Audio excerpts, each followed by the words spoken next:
Hi guys, ഇന്ന് നമ്മളിവിടെ chicken കട്ട്ലേറ്റും അതുപോലെ തന്നെ ചിക്കൻ റോസ്റ്റും ആണ് കേട്ടോ തയ്യാറാക്കാൻ. അപ്പോൾ നമുക്ക് ചിക്കൻ റോസ്റ്റ് അങ്ങനെ തയ്യാറാക്കണേ നോക്കാട്ടോ. അപ്പോൾ അതിനായിട്ട് ഇഞ്ചി, വെളുത്തുള്ളി, പച്ചമുളക് എന്നിവ ചതച്ചത്, പിന്നെ മുളക് പൊടി, കാശ്മീരി ചില്ലി, മഞ്ഞൾപ്പൊടി, ഉപ്പ്, വിനാഗിരി എന്നിവ നല്ലപോലെ ഒന്ന് മിക്സ് ആക്കി എടുത്തതിന് ശേഷം കുറച്ച് വെള്ളം കുറവുണ്ടെങ്കിൽ കുറച്ച് വെള്ളം കൂടി ആഡ് ചെയ്തിട്ട് നല്ലപോലെ ഒന്ന് മിക്സ് ആക്കി എടുക്കാട്ടോ.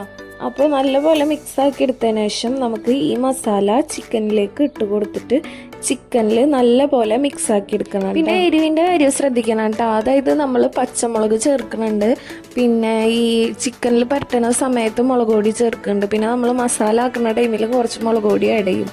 അപ്പം അതുകൊണ്ട് വളരെ കുറച്ച് മാത്രം ചിക്കൻ പരട്ടുന്നതിൽ ചേർക്കാം. അപ്പോൾ മസാല ഒക്കെ നല്ലപോലെ ഒന്ന് ചിക്കനിൽ പിടിച്ച് വരാൻ വേണ്ടിയിട്ട് ഞാൻ കുറച്ച് നേരം ഒന്ന് ഫ്രിഡ്ജിൽ വെക്കുന്നുണ്ട് കേട്ടോ. ഒരു ഉരുളിയാണ് കേട്ടോ എടുത്തിരിക്കുന്നത്. അപ്പോൾ ഉരുളി ഒന്ന് ചൂടായി വന്നതിന് ശേഷം അതിലേക്ക് വെളിച്ചെണ്ണ ചേർത്ത് കൊടുക്കാം കേട്ടോ. അപ്പോൾ വെളിച്ചെണ്ണ ഒന്ന് ചൂടായി വന്നതിന് ശേഷം പട്ട, ഗ്രാമ്പൂ, അതുപോലെ തന്നെ ജീരകം എന്നിവ ചേർത്ത് കൊടുത്തിട്ട് ഒന്ന് ജസ്റ്റ് ചൂടാക്കി. അപ്പോൾ അതെല്ലാം നല്ലപോലെ ചൂടായി വന്നതിന് ശേഷം സവാള ആഡ് ചെയ്ത് കൊടുക്കുക. എന്നിട്ട് സവാള ഒന്ന് നല്ലപോലെ വഴറ്റിയെടുക്കുക കേട്ടോ.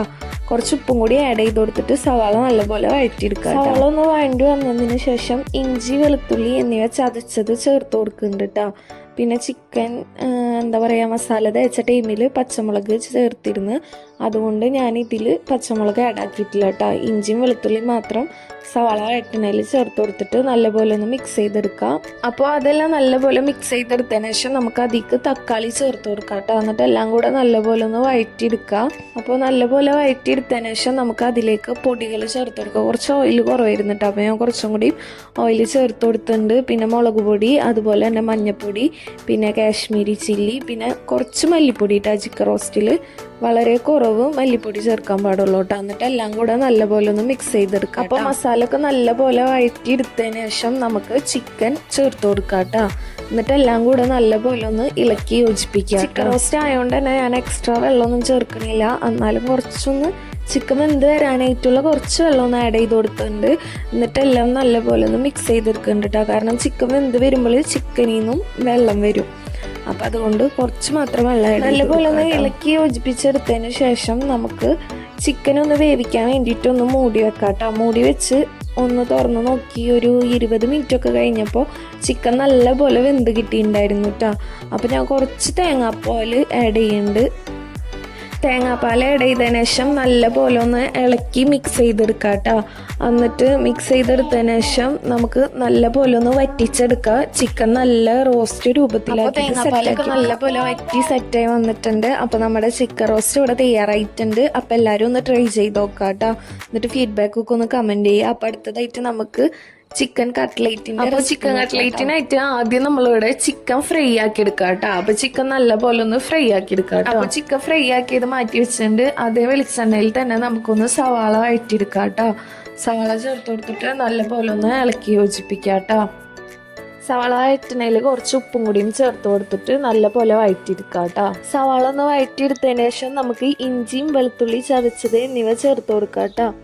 അതിൻ്റെ ഒപ്പം പച്ചമുളകും കൂടി വേണമെങ്കിൽ ആഡ് ചെയ്യാം. എല്ലാം നല്ലപോലെ വഴറ്റിയെടുത്തതിന് ശേഷം നമുക്ക് അതിലേക്ക് പൊടികൾ ചേർത്ത് കൊടുക്കാം.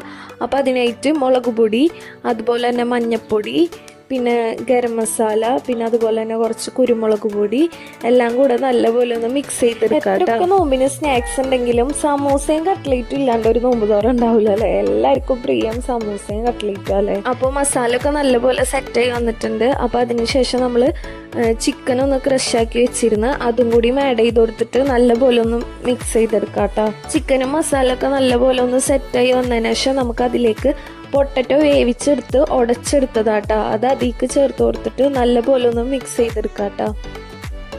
എല്ലാം കൂടെ നല്ലപോലെ മിക്സ് ചെയ്തെടുക്കണം കേട്ടോ. എല്ലാം നല്ലപോലെ മിക്സ് ചെയ്തെടുത്തതിന് ശേഷം നമുക്ക് അതിലേക്ക് കുറച്ച് മല്ലിയിലയും കൂടി മേലൊന്ന് വിതറി കൊടുക്കുക. എന്നിട്ട് അതും കൂടെ നല്ലപോലെ ഒന്ന് മിക്സ് ചെയ്തെടുക്കാം കേട്ടോ.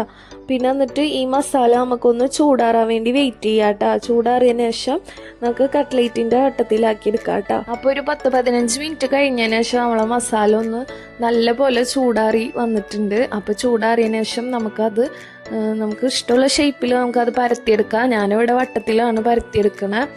എന്നിട്ട് വട്ടത്തിലെല്ലാം പരത്തിയെടുക്കുക കേട്ടോ. അപ്പോൾ വട്ടത്തിലെല്ലാം സെറ്റാക്കി വെച്ചതിന് ശേഷം 2 എഗ്ഗാണ്, അത് നല്ല പോലെ മിക്സ് ചെയ്ത് ഉടച്ചെടുത്തതാണ്. അതിലൊന്ന് കട്ട്ലേറ്റ് ഡിപ്പ് ചെയ്തിട്ട് റസ്ക് പൊടിയിലൊന്ന് ജസ്റ്റ് കോട്ട് ചെയ്തെടുക്കുക. എന്നിട്ട് വെളിച്ചെണ്ണയിലിട്ട് ഫ്രൈ ആക്കി എടുക്കുക. അപ്പോൾ കട്ട്ലേറ്റ് ഇവിടെ സെറ്റ് ആയിട്ടുണ്ട്. അപ്പോൾ എല്ലാവരും ഒന്ന് ട്രൈ ചെയ്ത് നോക്കുക. എന്നിട്ട് ഫീഡ്ബാക്ക് ഒക്കെ ഒന്ന് കമൻറ്റ് ചെയ്യാം കേട്ടോ. അപ്പോൾ ഇത്രയുള്ളൂ. Thanks for watching.